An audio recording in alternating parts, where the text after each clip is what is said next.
So good afternoon. Time to get started after lunch. Hopefully everyone's awake. Awake enough at least to listen to me for the next 75 minutes talk about inside a Config Manager 2012 task sequence.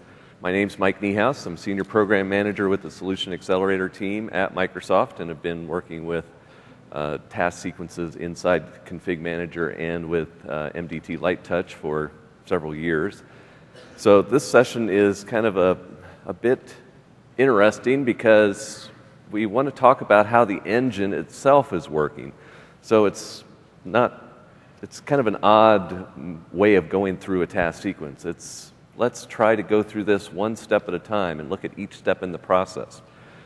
So that's what we want to look at. We want to figure out how is a task sequence defined, how does it work behind the scenes, what then happens with each step to start it for the different parameters to get passed into it, how all of those pieces actually fit together to then do the whole end-to-end deployment process. So to do that, what we want to do is just take advantage of the way this thing works. I mean, every task sequence that runs on a machine is being executed by the task sequence manager. It's a process that gets started initially.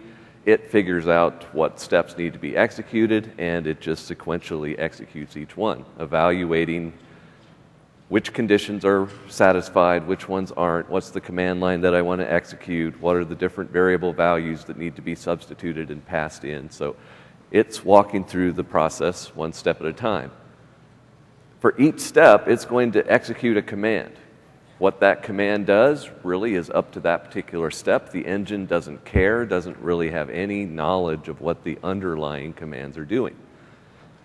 So what we want to do is kind of hook into that process. How can we stop the process before each step starts and kind of poke around and see what it looks like?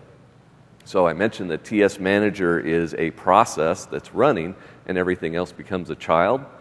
Well, we can attach a debugger to the parent process and tell it, break any time we try to create a new process and let us look around.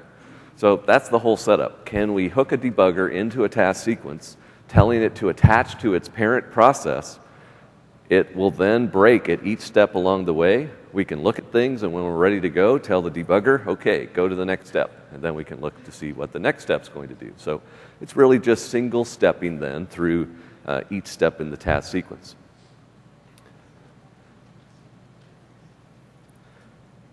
And this then becomes the exact last slide.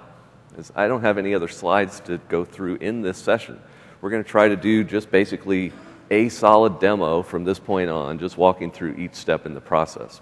So no more PowerPoint slides. I can put that down and switch over to my laptop and kind of give you a tour of what the setup is here. So I have a Config Manager 2012 server set up, and that server has just disconnected from me. Gotta love when that happens. We're trying to connect again. Let me see what's going on here. Direct access server isn't responding. Okay, VPN it is. It's perfect timing too. You know that it will disconnect 20 seconds after you start looking at it.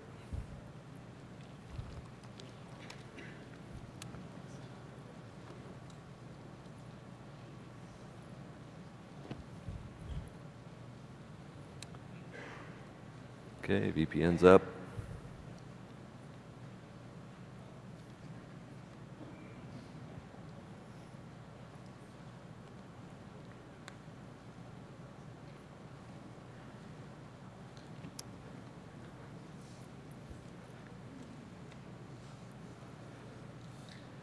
It connected and then told me I had a connection problem. Let's try that again. All right, back to a connected server. So I have my Config Manager server. My Config Manager server has one task sequence in question. If we open that in the task sequence editor, we can kind of poke around and see what's in that task sequence.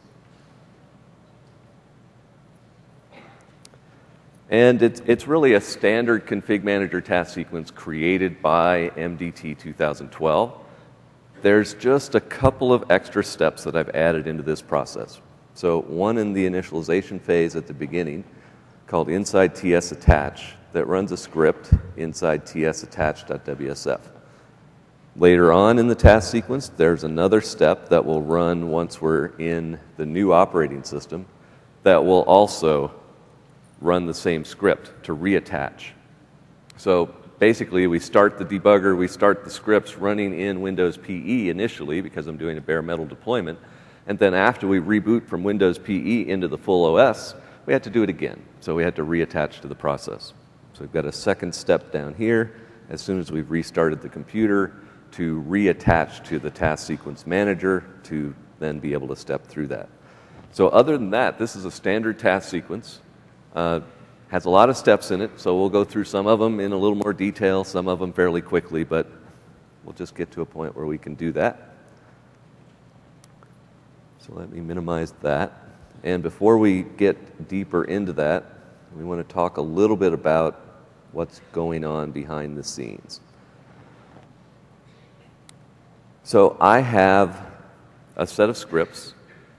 Here's the basic list, which I'll post out on my blog as soon as I can, hopefully by the end of this week, including the TS attach script that we were just looking at in the task sequence. Let me see if I can find a larger font here.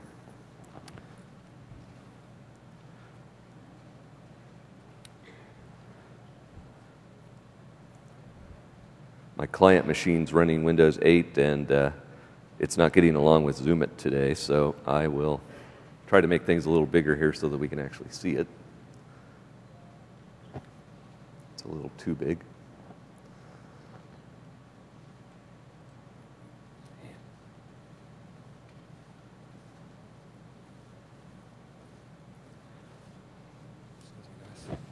So this script isn't really doing too much. It is just running another script inside tsmonitor.wsf and not waiting for that to execute. So effectively, it's just spawning another script and then waiting for the debugger to show up. And as soon as the debugger shows up, this script exits.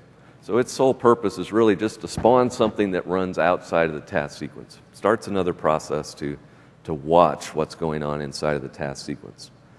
That script also isn't too involved. It's just going to try to find the parent TS manager process, because we need the process ID for that. It will then run a command to attach a debugger and capture the output from that debugger.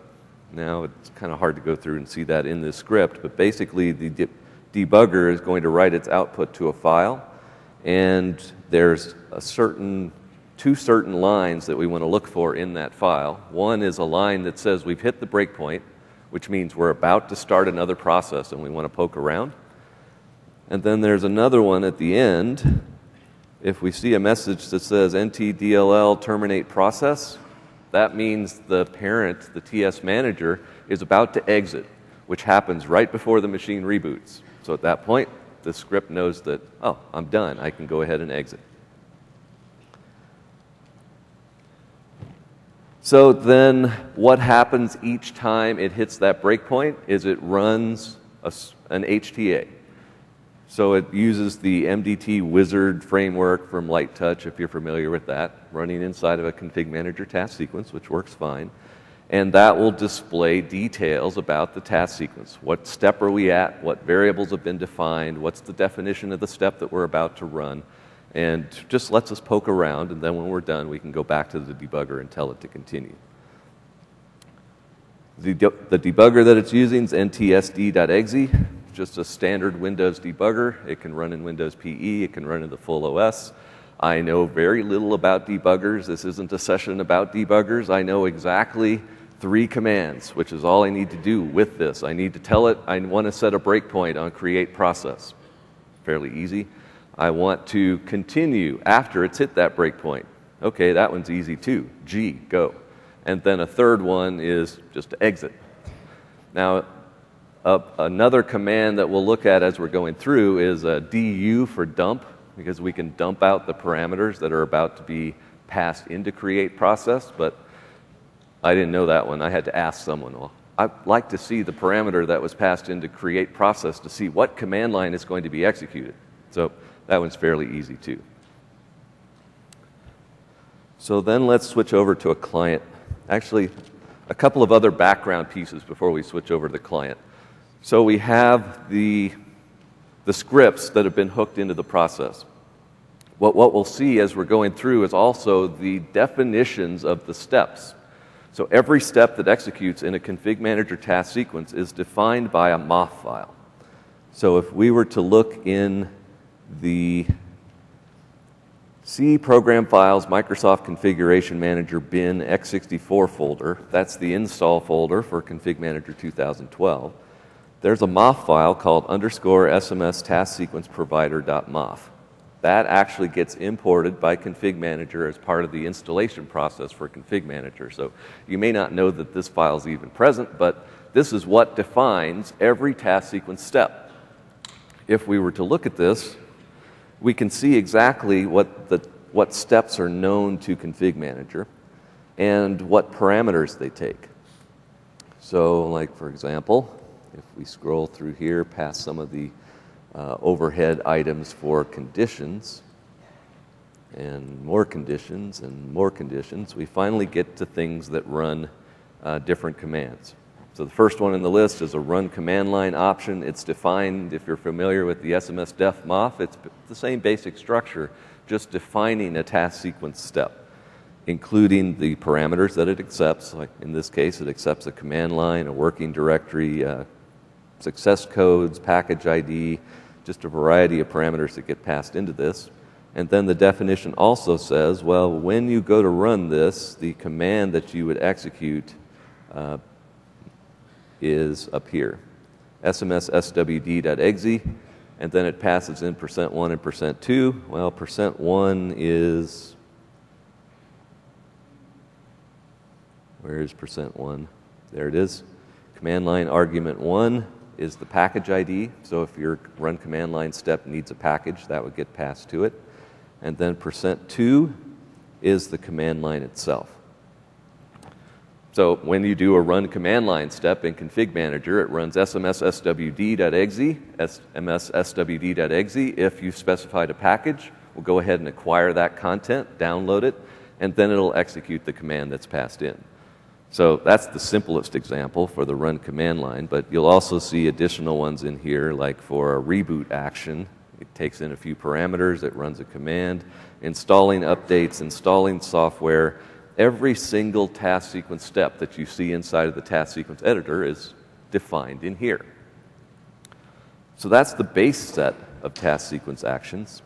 There's then an additional set that MDT will add in. And MDT uses a MOF file to define those as well. So if we were to look in the C Program Files Microsoft Deployment Toolkit SCCM folder, there's a CM12 actions.mof file where we add in the MDT specific actions. Same basic setup. We just define that we want to create a new instance of an SMS task sequence action. We give it a particular class ID, and then we specify the command line that we want to execute. In this case, C script, ZTI SCCM, and the variables that we want to pass in. In this case, and in a lot of the cases, you specify a variable prefix, which means that if you wanted to actually set these variables, you would be using BDD as a prefix to the variable names. But it's all kind of behind the scenes stuff that most of the time you don't need to worry about. The main use for something, looking at a file like this, is it's telling you what all the variables are that are accepted by this task sequence action. So if you wanted to override what was going to be executed by this particular step, you can change any of these.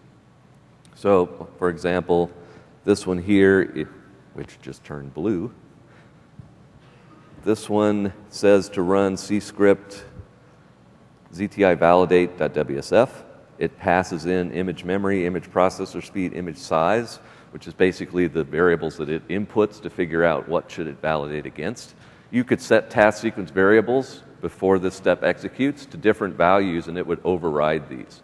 So if you want to know what variables each step reads in, these MOF files basically define what those variables are. So those are the pieces behind the scenes. Now let me see if I can switch over to a client.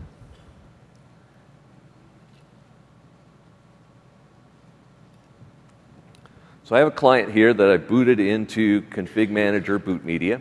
It's just waiting at the initial wizard screen.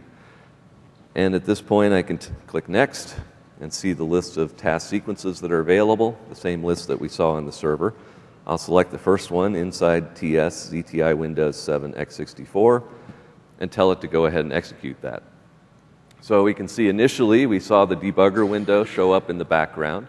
It issued a few initial commands which really just said I want to attach to tsmanager.exe, set a breakpoint on create process, and that caused it to then hit the first breakpoint, and the script then saw what was going on and popped up a display to say, here's where we're at. So it's displaying us a picture of the task sequence. Very similar to what you would see inside of the task sequence editor. So where did this script, which is running on the client, come up with the picture of the task sequence that's running on the server? Well, one of the task sequence variables contains an XML definition of the task sequence itself. So all this HTA had to do was take that XML, format it nice and pretty, and display it. So that's what it's doing. It said it figured out that here's the display, and it's highlighted the current step that's about to be executed, which is the use toolkit package step. So we can see where we're at there. If we look at the variables, we can see all of the task sequence variables currently defined. That's also fairly easy to do. You can access the Microsoft.SMSTS environment COM object and then tell it I want a list of all the variables and then retrieve the variable values for that. So it's going to display all the variable names and their current values. Now all of them are green because the script's keeping track of what it saw last. So it's telling me green items are new task sequence variables since I ran the last time. Well, it hadn't run any times before. This is the first time that it's run. So green is going to show that all these task sequence variables are new. I haven't seen them before. But if we look through these, we can see things like the MP that it's currently talking to. We can see the client IDs, the boot image IDs, the current step action name, use toolkit package. You can see that it's set to download on demand. There's a bunch of variables that point to the reference packages and where they are on a distribution point. Port numbers, server names, a variable to say that we're currently in Windows PE. So lots of information. This is basically how the task sequence is keeping track of where it's at, what it's about to execute, and everything that's going on through the process. So just looking through these, you can kind of figure out, well, what's going on behind the scenes. Now, when you get deeper into this, you see some things that kind of stand out, like SMSTS reserved 1 is set to MDT/administrator, and reserved 2 is set to PAT SSWRD. Can you guess what that is? It's my network access account. You should never configure your network access account to use the local administrator account, and you should never use a password that's so easy to guess, but hey, it's my test environment, I can do whatever I want. But inside of the task sequence, there are variables that contain the user ID and password for your network access account. If you've ever looked through some of the MDT scripts, you'll see places where we use these variables because we need to get the account and password to connect to network resources. So just by looking through the task sequences of variables, you can kind of figure out some of the things that are going on behind the scenes. But what we then want to look at is, well, what's going to happen next? So we're looking at the variables now.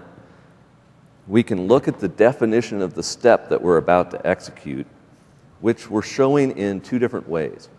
The first is, let's see the XML that's out of the blob that defines the task sequence. So there's a task sequence variable that contains that. We know what step we're on, so we can extract that particular step.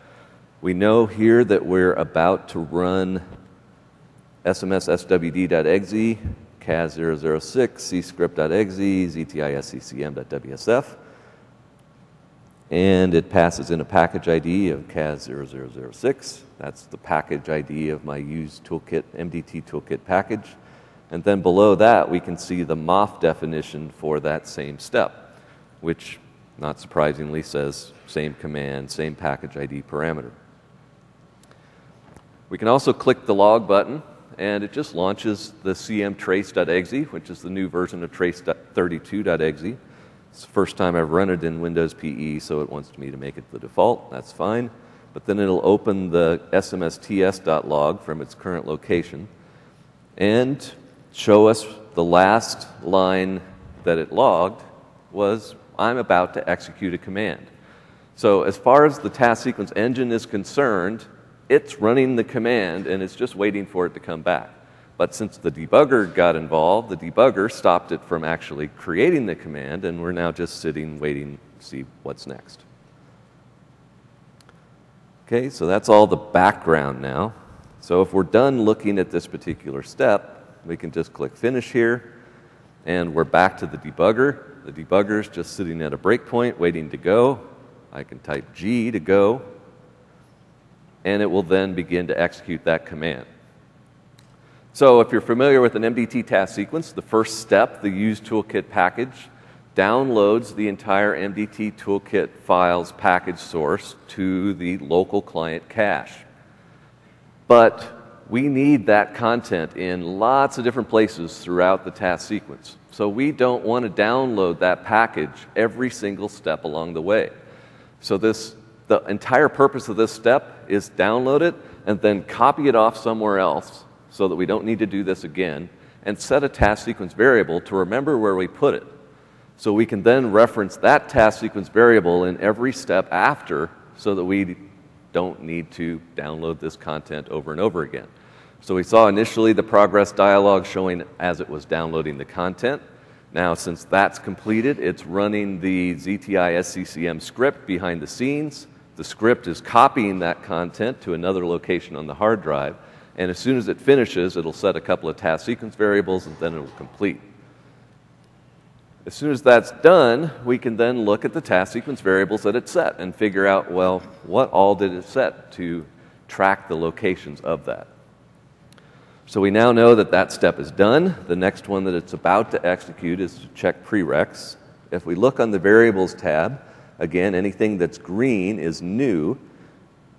So we know now that deploy root points to c:_SMS task sequence WD package. That's that stashed away folder that MDT created to store all those scripts so that we don't need to download them. It set the deployment method to SCCM, since some of the MDT scripts need to figure out, is this a light touch deployment or a config manager deployment? It knows that this is a new computer deployment because we started up in Windows PE. It knows that we're currently in the pre-install phase, and it sets a variety of other task sequence variables as we go through. Things like script root, which points to the folder containing all of our scripts, tool root that points to tools x64, since I'm running inside of an x64 boot image, just a variety of variables that get set by that process. Yellow variables that are showing up here are values that have changed since the last time we've run. So now the step name has changed. That makes sense. And if we see any red items in the list, the red items are variables that no longer exist. They went away since the last step executed. So there aren't any variables that went away, just some new ones and a few changed ones. So if I then click on Finish, I can actually interrogate the debugger and ask it to display the current parameter that's going to be passed in to create process, which is probably hard to see from the back of the room, but it's just about to execute cscript.exe running zti prereq.vbs. So if we tell it to go, that script executes fairly quickly. If we look at the log, we can see that it executed. Now it's about to run the next script in the process, which is zti gather. The last script didn't do a whole lot. We can see that it ran cscript.exe. It returned return code 0, so it was successful. We could look at the BDD log and see just exactly what it logged there, but it's not so interesting. So we'll go on to the next step, which is gather. So we have a couple of variables that are being passed into this one. Gather local only is a flag that ZTI gather looks at to say, should I run through custom settings and set all the variables or not? So if this is set to false, that means go ahead and process custom settings and do all of that work. We also passed in the name of the rules file that we wanted to execute, which is, not surprisingly, customsettings.ini. So it basically takes those two parameters, what file should I process, and that's it. So when I click Finish, I can dump out the command line again, which again says I'm about to run ztigather.wsf. Say to go, and we can see it going through and running through the various steps in the process. Now, if you were paying attention to where we were, it was about to execute the gather step here. So you would think that the next step in the process would be validation, non-replace, validate. Well, these steps are conditional. So the TS manager process went through and evaluated the conditions on the steps and said, I don't need to execute that one, don't need to execute that one, don't need to execute that one. It just skipped ahead. So the HTA is not quite smart enough to scroll to the place where we're about to execute, but we're now down in the pre-install phase, running steps for new computer only to, again, validate that we meet the requirements for installing the OS on this machine. We pretty much know, yes, we meet the requirements in this virtual machine, so I can tell it to go again. Next step in the process to set a variable for formatting and partitioning the disk. If we look at the step definition, it's basically going to set a variable called imageOS_vir to 6.1. If you've looked at a task sequence in MDT 2010, you wouldn't see a structure like this. MDT 2010 would have a task sequence that contained one format and partition disk step that always created a single partition. 100% of the disk. It would be active, it would deploy the OS to that. Well, that's not recommended for Windows Vista, Windows 7. You're supposed to create two partitions, a small boot partition and then the rest for the OS. We didn't do that in Config Manager. So we fixed that in MDT 2012 and added steps to create the appropriate the appropriate disk partition structure based on the OS that we're deploying. If we're deploying Windows Vista, which is 6.0, we want to create a 2 gig boot partition and then use the rest for the OS. If we're deploying Windows 7, we want to create a 500 meg boot partition and then use the rest for the OS. If we're deploying XP, we just want to create one big partition still. Easy enough, we can put conditions on the format and partition disk step to say, based on the OS that we're deploying, run the appropriate step. There's just one problem with that logic. We don't yet know the version of the OS that we're going to install. So as part of the task sequence creation process, we include this set variable for format and partition disk step, just to set a variable so that we can then use that variable to drive the conditions on the 3 steps after that. So a few people noticed as they were reading through the release notes for MDT, it says, don't edit a config manager task sequence to change the operating system associated with it. Well, this is one of the reasons why. If you were to change the OS, you'd need to come in and change this step to specify the version number of the new OS that you've associated with it. You may also need to change the settings package so that you get the right unattend file and other things. So we just put in a release note that said, yeah, don't change that. When you create the task sequence, the step will get updated with the right version number, and then as a result, we'll execute the right format and partition disk step. So I went through all of that discussion, and what do you think is going to happen when I click Finish and tell it to go ahead and go? We can see that it's about to execute tsenv to set imageOS_vir equal to 6.1. That's how it sets task sequence variables by default. I can tell it to go. We can now see what's the next step in the list that it's about to execute. It skipped all of the format and partition disk steps. Well, I just said it was going to pick one based on the OS version. Why did it skip them all? In what scenario would you not want to run a format and partition disk? When you're using pre-staged media. So in this case, I've basically built an OEM virtual machine where I've pre-staged the OS, because eventually I'm going to get to an apply operating system step, and we really don't want to sit here for 15 minutes while we see the OS being applied. So there are conditions on those format and partition disk steps. In addition to looking at the version number of the OS, also look to see, are we running from pre-staged media?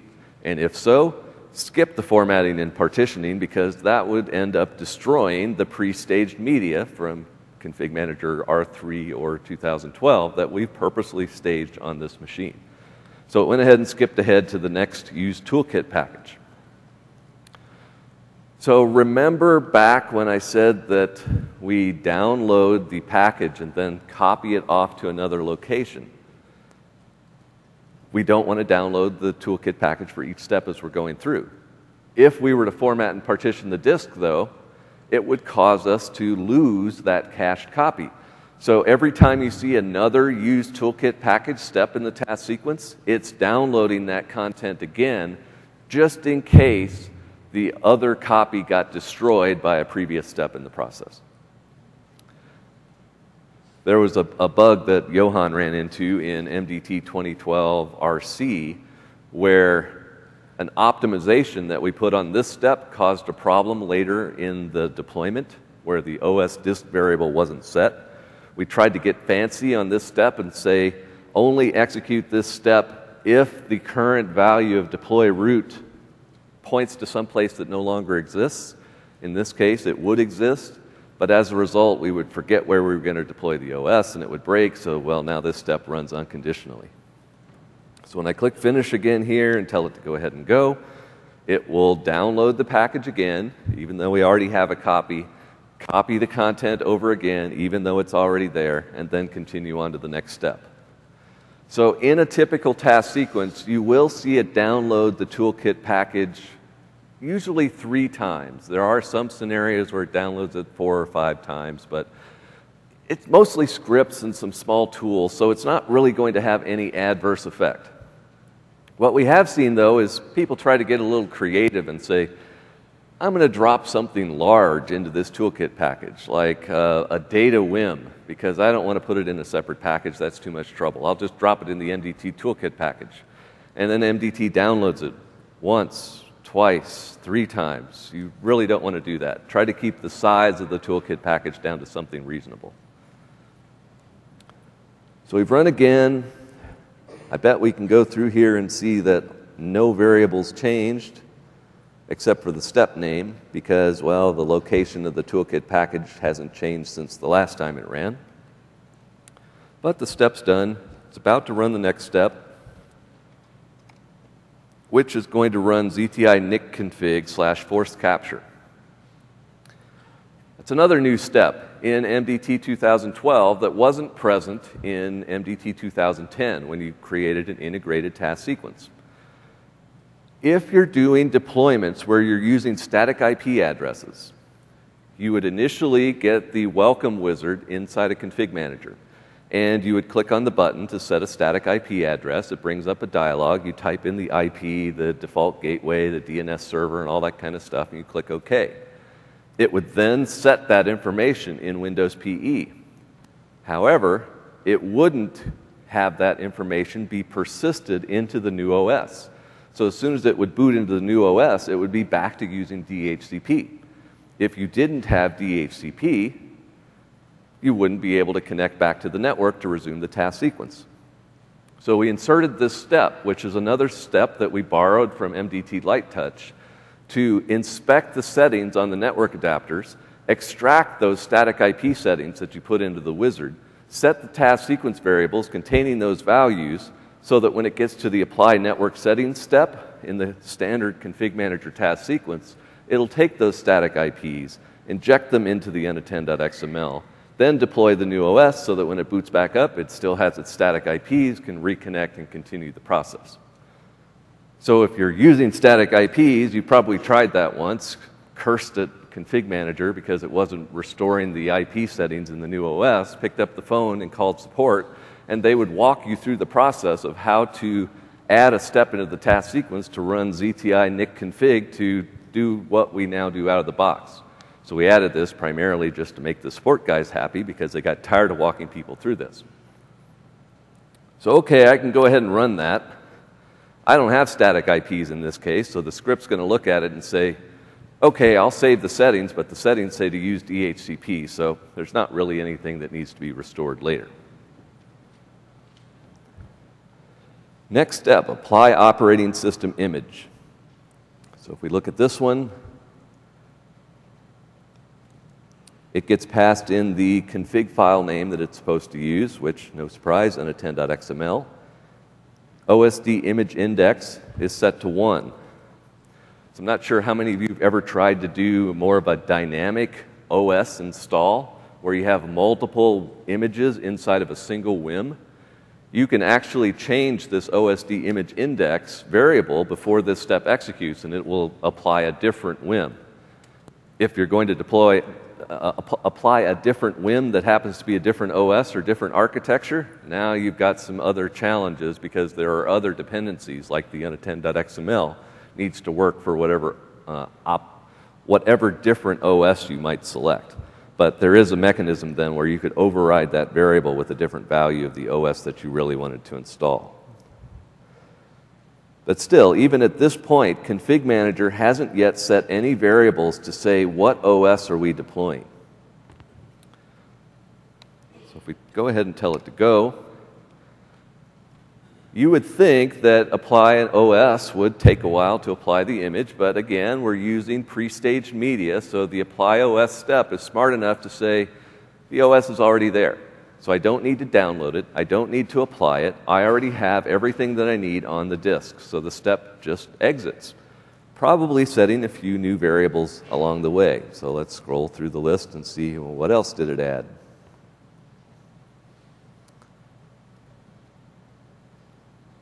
Nothing much of use. So still at this point we don't really have any indication of what task sequence or what OS we're installing.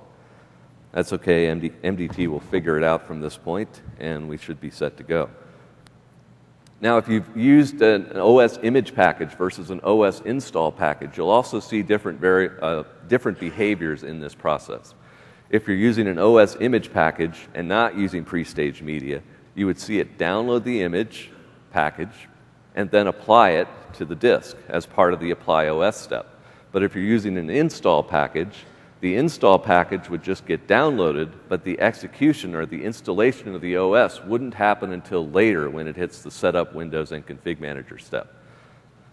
Different variations in the process, which mean that our task sequence needs to be able to handle the different variations in the steps that need to be executed. So lots of conditional logic throughout the task sequence to make sure that works regardless of the OS that you throw at us. So it's about to exit with a return code -21. That's interesting. Let's see what's going to happen with that.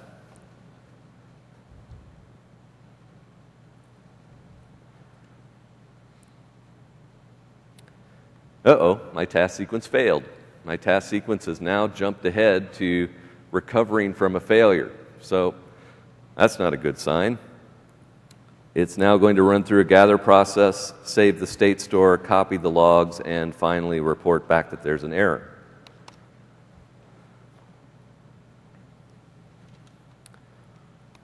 So we'll tell it to go.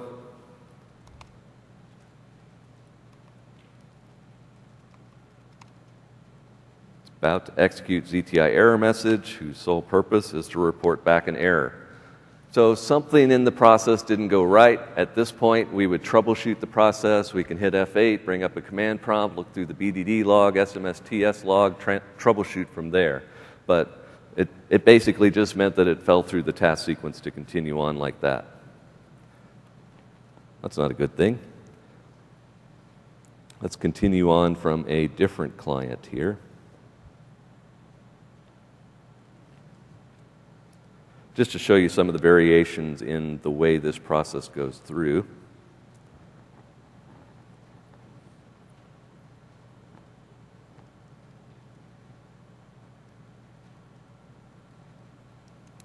So I have another one that's a little farther back in the process. It's just starting out. It's doing the use toolkit package. Tell it to go. So we've already looked at that one. Again, it has to download it. It has to copy it off. It sets the task sequence variables onto the next step. But this time, this one's not using pre-staged media. This one's doing a standard deployment from the distribution point. So it'll get to the apply OS step, and that one will take a while.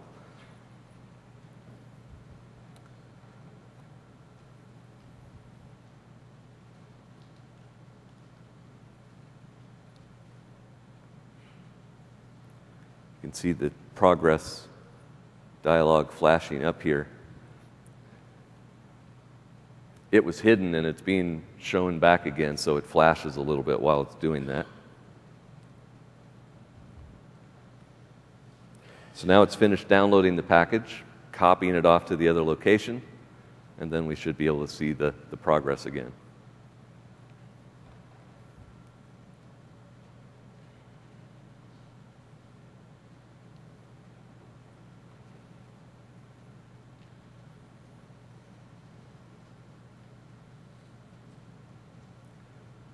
When you're watching it, it always feels like it takes forever. That's why we wanted to optimize the process to cause it to not download it any more times than is necessary, because when you're sitting around running these over and over and over again, you feel like you spend half of your lifetime watching nothing. So it's checking prereqs again. It's going to run through gather again, gathering information about the machine. Let's take a little bit of a more in-depth look to see what it gathered. So we can see that it gathered the architecture of the machine is x64. We grabbed the asset tag from WMI, so you could use that variable in subsequent steps. We know that the machine is capable of running an x64 or x86 operating system. We have its IP address. We know that it requires at least 512 meg of memory, at least 800 megahertz processor. It is a desktop machine, as all virtual machines generally report as a desktop. It's aware that it's running inside of a hypervisor. It knows that it's a virtual machine. It knows that, where'd it go? It knows that it's a Microsoft virtual machine. There, it's back.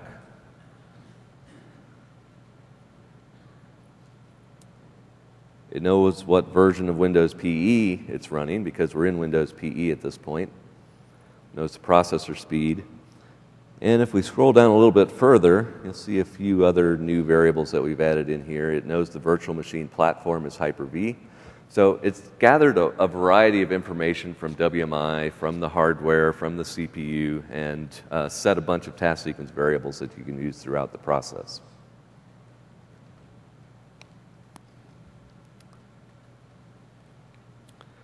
So now this time we're back to the set variable for format and partition disk. We tell it to go this time, though, because we're not in pre-staged media. It's now going to execute the format and partition disk 6.1 step.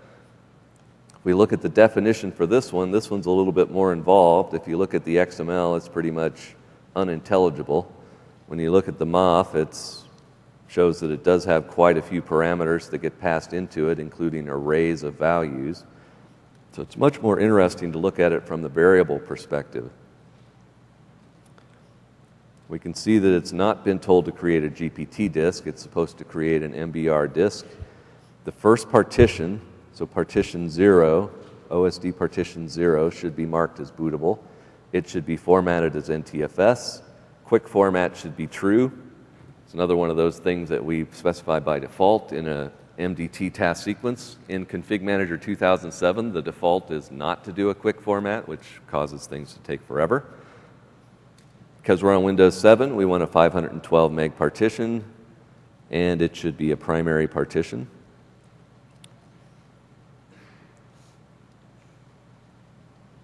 And its label should be BDE drive, so that's the volume that's being created to make sure the BitLocker can be supported. Partition 1 then, also NTFS, but it should use 100% of the remaining disk space, should be a primary partition.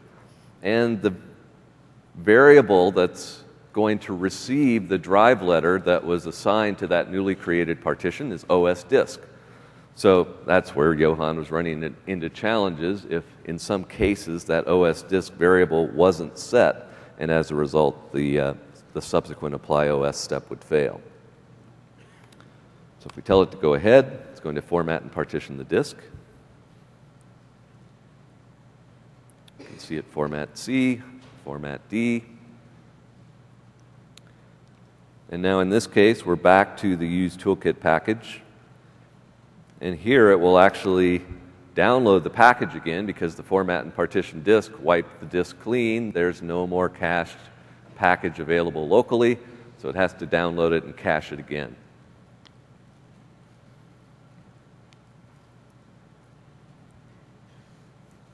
We've had people on our team that have commented before when people have asked them, well, what do you do all day? What's your job at Microsoft? And their response is, we sit and watch progress dialogues, which sometimes that's certainly what it feels like.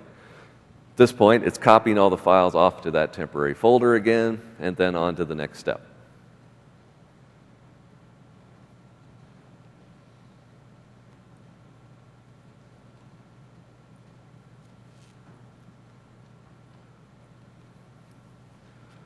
So we have this debugger running here in the background, and we're just not really doing a whole lot with it. All we're really doing is using it to continue the process. And that's primarily just because, well, there was no simple scripted way to feed a command to the debugger to tell it that we wanted to continue. So, all right, it's easy enough to manually type that in, but that would be one of those for future enhancements to try to optimize the process.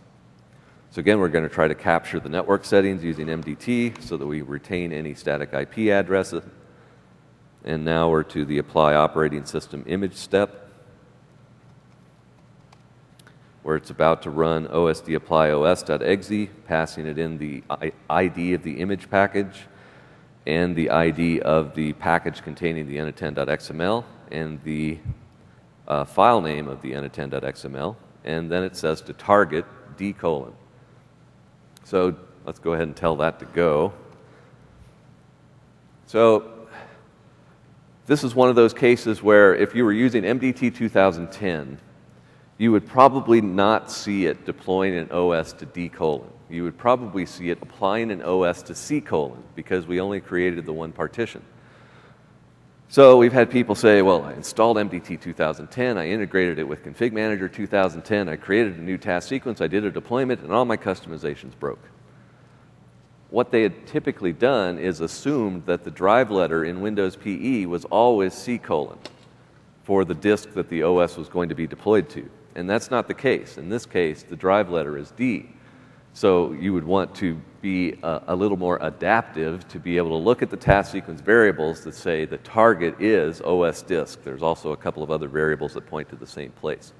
But you would want to make sure that you reference the appropriate drive letter for any steps that are running inside of Windows PE.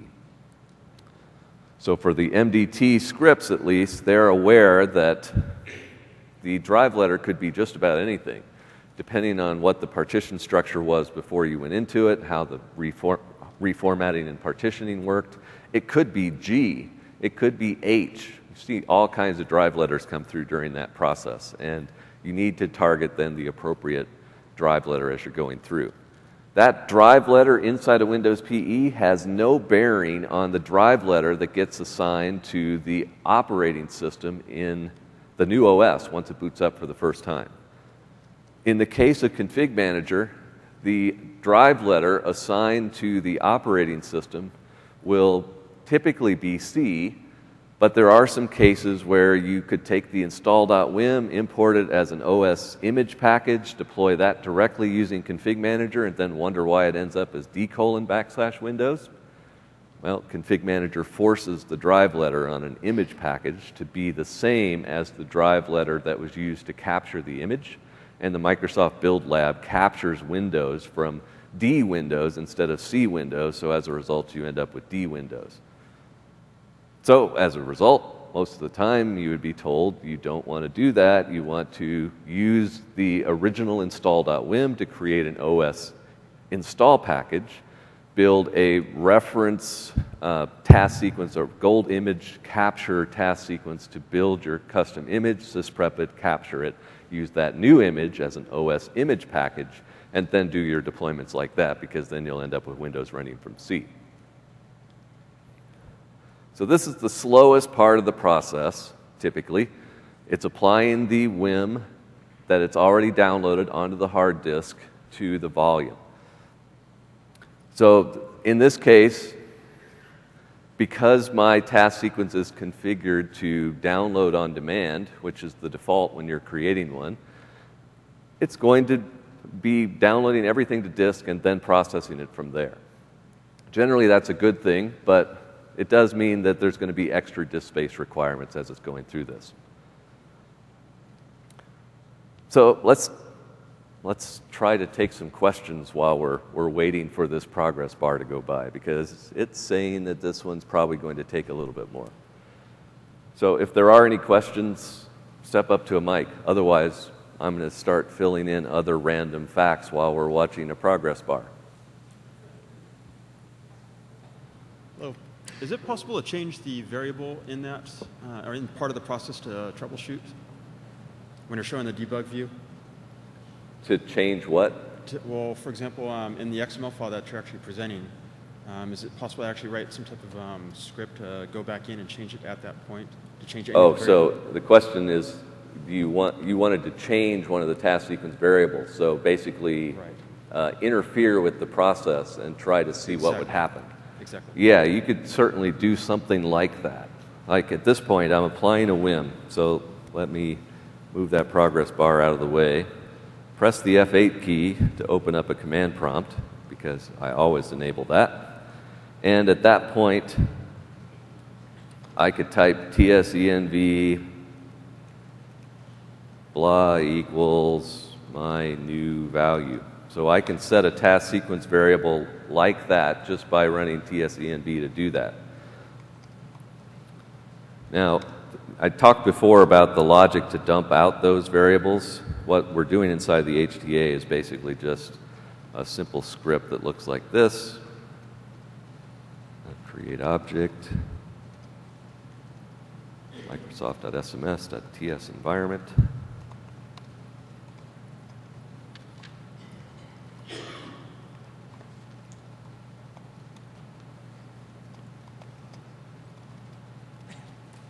Echo TSV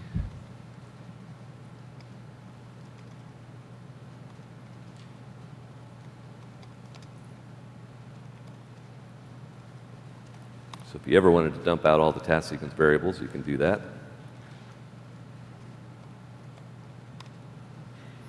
And it shows lots of stuff. So if we scroll back through here, we can see this XML blob, which has lots and lots of XML in it.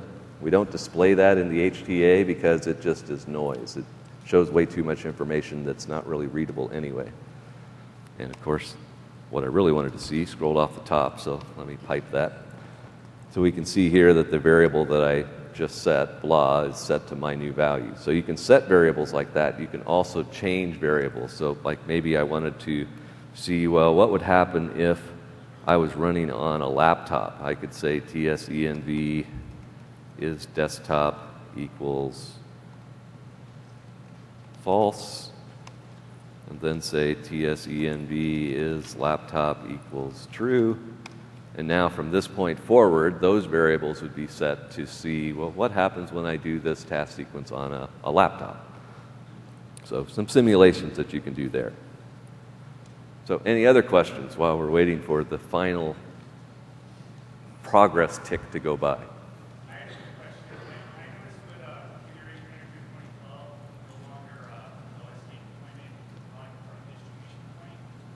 I can't hear that at all. So if you can find a mic, that would help. Does reserved 1 and 2 still hold interesting values in 2012? Yeah, when we were looking at this initially, when we first got started, reserved 1, reserved 2 still point to the user ID and password for your network access account. I noticed with CM12, you can no longer apply OSD through download and execute. you can you can only do it from download and execute, whereas previously you could do run from DP. Is there any way around that? I am not sure what the answer to that one is. So for those of you who remember Config Manager 2007, there are basically 3 options for each task sequence. You can configure it to download on demand, which is what most people end up doing. It downloads each package as it needs it. But that's actually what causes challenges for MDT. If every step referenced the same MDT toolkit package for scripts, it would download it over and over and over again because it downloads it, uses it, throws it away. Downloads it again, uses it, throws it away. So we had to do the optimizations to cache that. So download on demand is generally good, but has those side effects. Some people use download all, which you can call download and execute or other things too, but download all basically means every reference package on the task sequence must be downloaded locally before the task sequence will even begin. So if you have 37 packages referenced by your task sequence, it downloads all 37 of them to the local disk and then starts with the first step in the task sequence. Haven't seen too many people do that one. Then the third option was run from DP, where you can have all the content be used directly from the distribution point instead of downloading it at all. So in Config Manager 2012 then, you still have those 3 options, but you don't normally see those 3 options. You usually only see one of them. You usually only see an option that says download on demand. We've seen some reports through the distribution list where they're not seeing that behavior of download the packages as needed. They're seeing it download them all in advance, and we can't duplicate that. From what we've seen, it always does download by demand on default. In fact, as you're going through the deployment wizard to deploy a task sequence with Config Manager 2012, if you check the box that says make this task sequence available to Pixie and boot images, you only get one option by default. The only option is download on demand. The second option, download all, will disappear as soon as you check the box that says use Pixie or boot images. Make it available to Pixie or boot images. Run from DP also will be gone by default because the new content distribution mechanism in Config Manager 2012 by default doesn't make any of the content available from a share. All the content is available via HTTP and can get downloaded over standard port 80, but it can't be accessed by mapping a drive to the server. There's no SMS PKGE dollar share at all. It's just not there. You can configure all the packages that are referenced so that they are available on a DP, and at that point you could reconfigure the deployment to do a run from DP, but by default you won't see that option there. So your normal behavior for bare metal is going to be download on demand, download the packages as necessary. If you have a task sequence that says don't make it available via Pixie and boot, then you would have 2 options by default, download all or download on demand. Or if you went through and configured all of your packages to make them available old style via the SMS PKGE dollar share, then you would get the third option back. So hopefully that answers the question. That's the 3-minute answer to what we've been trying to figure out for the last few days. So my apply OS step finally finished. It skipped over the use toolkit package because, again, I said that we have some optimizations on these steps. In this case, it saw, oh, the old package was still there. Don't need to do that again. So it's moved on to the gather step. Whoops. Can't tell command to go. Let me tell the debugger to go. So it runs through gather. Next step in the process, apply Windows settings. Next step in the process, apply network settings. I skipped over Windows settings because really all it says is I want to apply the settings to the unattend, but network settings, if I look at the variables here, I can see values that are passed in here, including OSD domain name. I specified my domain name as mdt.local. My OSD join account mdt /administrator, OSD join password, p@WSSORD, my super secure password. So all these variables that are encrypted and stored inside of the config manager database are decrypted to be passed into this step. You'll see after we execute this step, they all disappear again. So they're local variables that are only around for the duration of that step executing. So that step is completed. If we look at the variables now, we hopefully will see that all of those have now vanished. Scroll down to the bottom. The red ones indicate that they had values before, now they don't have any values. So there are differences in variables that you specify directly on the step, only exist for the duration of that step and then disappear again. But any variables that I set during the task sequence or on collections or on computer objects, those are global and persist throughout the deployment process.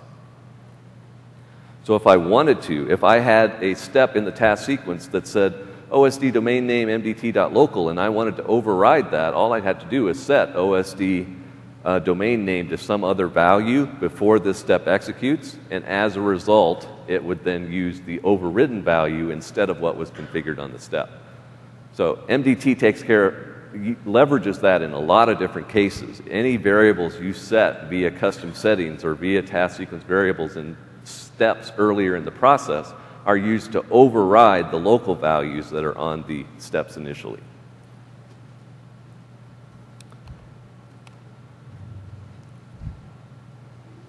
Okay, let's see where we've jumped ahead to now.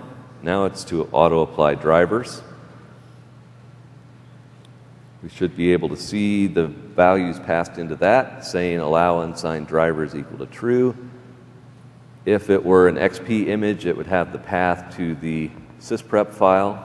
We're deploying Windows 7, so it still has the path to the unattend.xml. Apply drivers best match is basically telling how this particular step should behave, and that's all the inputs that it needs to do that, which we can confirm by looking at the moth definition as well. We look at the command line, it's just turning all of those into command line parameters to run OSD driver client.exe/auto/bestmatchtrue/unsigned true. So it's going to go through the whole driver download process. I'm in a VM, so I don't need any drivers for this one, so that one goes through pretty quick. Next step, set up Windows and Config Manager.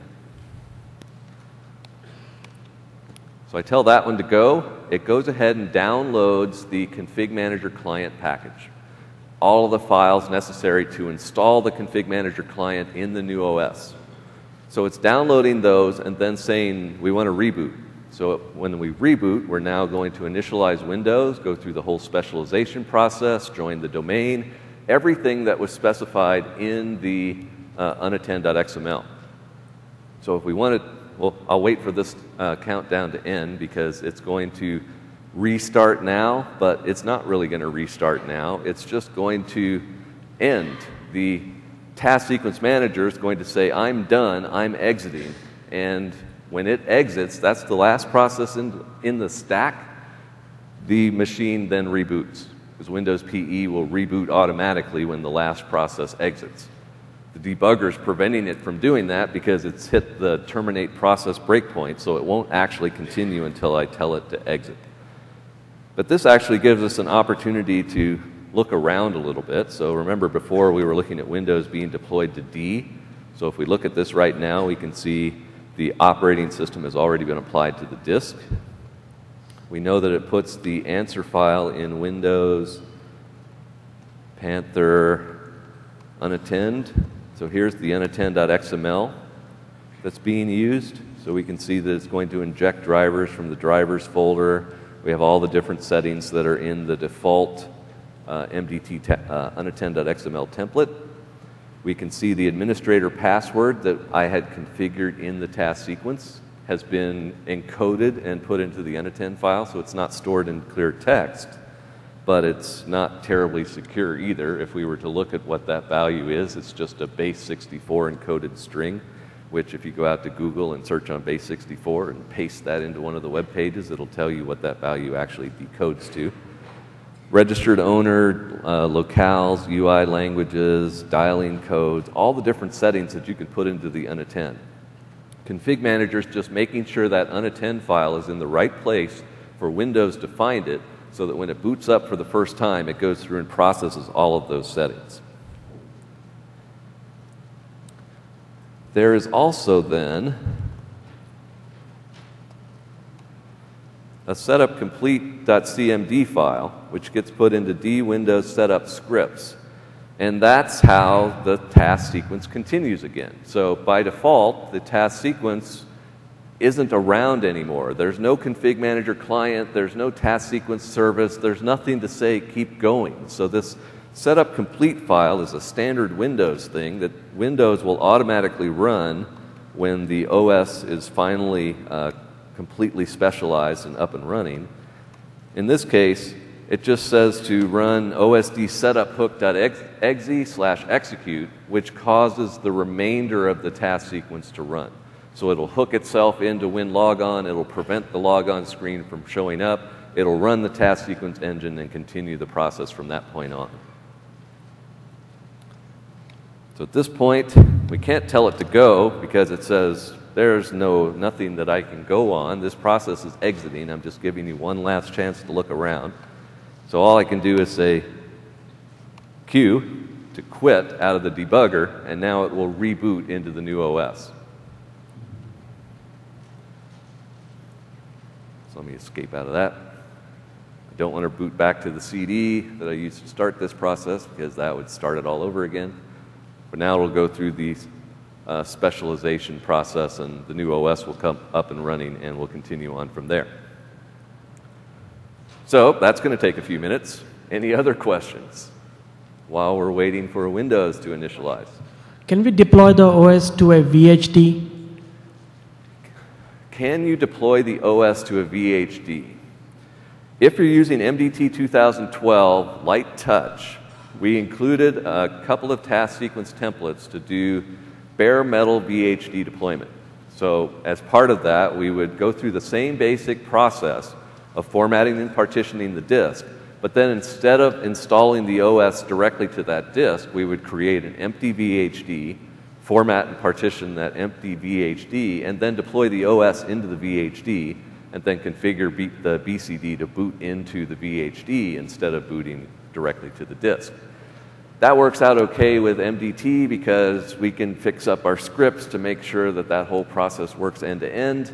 But with Config Manager, we could never get that to work. Config Manager has assumptions about the OS and how it's laid on the disk, and we haven't successfully been able to do a VHD deployment with that. So at this point, it's a light touch only thing.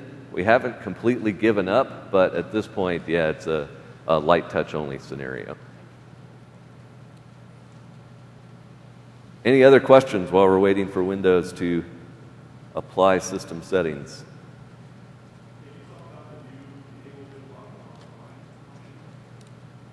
Can I talk about the new Enable BitLocker offline function? I can. Hopefully no one yells at me afterwards, but if you haven't been following the Windows 8 discussions, Windows 8 enables you to enable BitLocker from within Windows PE. Very nice, because you can format and partition the disk and then enable BitLocker in Windows PE before there's any data on the disk. They've combined that with the ability to specify, I only want to encrypt used space. Well, if you've just formatted and partitioned the disk, there is no used space, so the encryption takes about 2 seconds. Then the drive is fully encrypted. You apply the OS onto the encrypted drive with no protectors at this point, but it's at least encrypted data. And later, when you boot into the full OS, you then apply the protector so that you need to unlock the drive to then get at the data. So it ends up making the whole process a whole lot faster because you encrypt the drive when there's nothing on it. You apply the OS to that encrypted drive with very little performance penalty, because it's maybe a couple of percentage points slower to do it that way. And when the OS install is done, it's fully encrypted, ready to go. The protectors are established. They can be backed up to AD, and you don't have to wait for 2, 3, 4 hours for BitLocker to finish the encryption process. So that's very nice. That's a feature provided by Windows PE 4.0, which is part of the automated deployment kit, which will ship with Windows 8. It's out in beta now. If you were to install MDT 2012 with the ADK and do a light touch deployment, our task sequence will see that we're in Windows PE 4.0, automatically run Manage BDE inside of Windows PE to enable BitLocker offline, and all of that will just work. Config Manager 2012 at this point doesn't support Windows 8 deployment, doesn't support ADK, doesn't support Windows PE 4.0, so you'll have to wait for the future release of Config Manager to add support for all of those different pieces to enable the same type of functionality in Config Manager. It's such a cool scenario that it's pretty much guaranteed that it will be supported by Config Manager. It's just will come as part of the Windows 8 support. Okay, so I can see what's going on the screen. You can't see what's going on the screen. Where'd my screen go?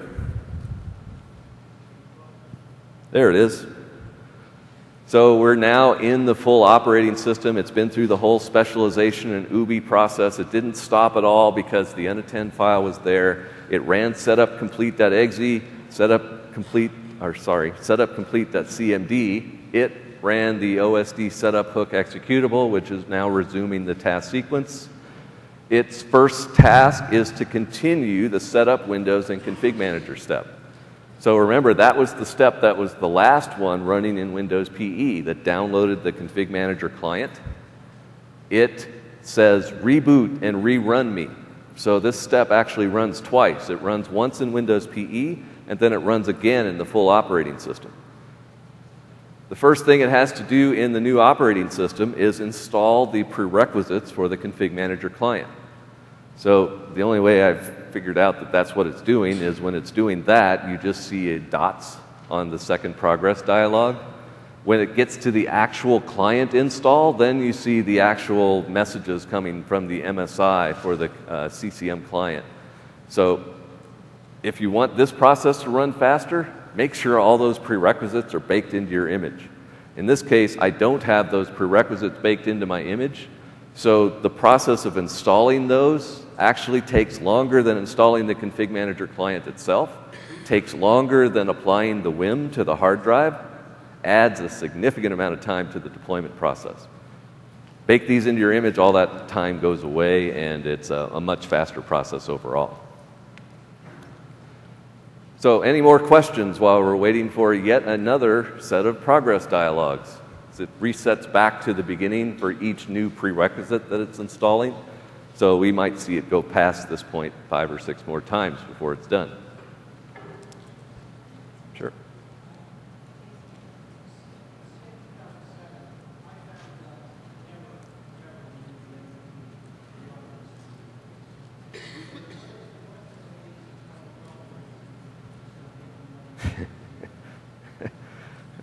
So I have 1 minute and 15 seconds left. And he's asking a question of what does MDT add to the functionality provided by Config Manager 2007 or 2012? Johan has a comment.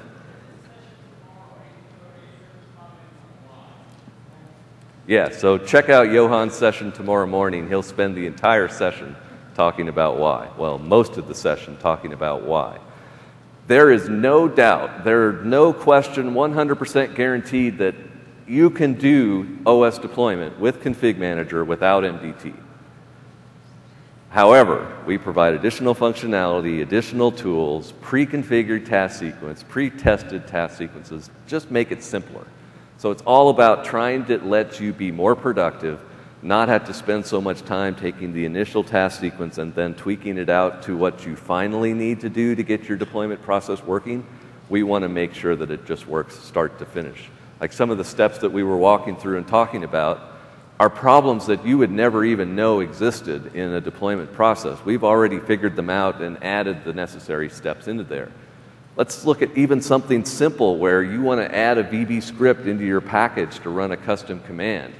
Just figuring out how to do that can be a challenge. If you're using MDT, drop the script into the toolkit file, add another step into the task sequence, you're done. You can do things in minutes that you might have spent hours working on before. So it's all about trying to enable you to be more productive, to get you going faster initially, because it'll create all the packages that you need in the task sequence steps.